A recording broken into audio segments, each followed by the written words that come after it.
La même chose que l'apôtre Paul a dit dans ce que nous avons écouté tout à l'heure en son chapitre 15 est la même chose qui revient encore.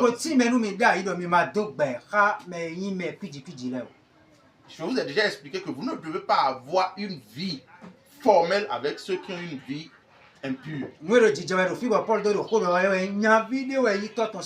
Et ce qui se passe ici et pourquoi l'apôtre Paul parle est qu'il n'y a qu'un frère parmi les frères a pris la femme de son père.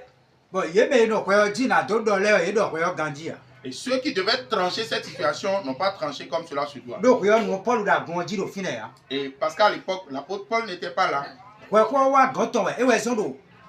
Chapitre 5, verset 1er. Donc, ce jugement-là est venu vers lui, lui a été transmis. Sinon, si vous voyez bien ce qui a été dit dans le verset précédent, chapitre 5, verset 1er. Le chapitre 5, le verset 1er, nous allons donc lire. On entend dire généralement qu'il y a parmi vous de l'impudicité. Et une impudicité telle qu'elle ne se rencontre pas même chez les païens. C'est au point que l'un de vous a la femme de son père. Amen. Amen. Donc, s'il a dit que Paul avait ça, c'est parce qu'il n'était pas sur place là-bas. Donc, c'est un apôtre, il est tantôt ici, il est tantôt de l'autre côté. Donc, quand le jugement est venu vers lui, il a entendu.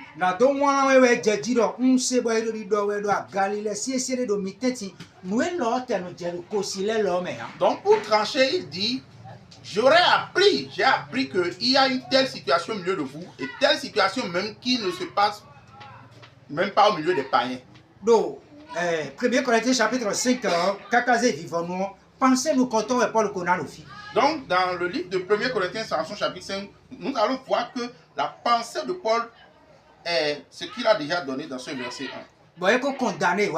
Et il a déjà condamné cette pratique. C'est pourquoi il a tranché que cette chose ne se passe même pas dans le monde. L'apôtre Paul pouvait dire que même les païens n'ont pas le Saint-Esprit. Ils ne croient pas en Jésus. Donc leur conscience leur dit que un enfant ne peut pas prendre la femme de son père. Donc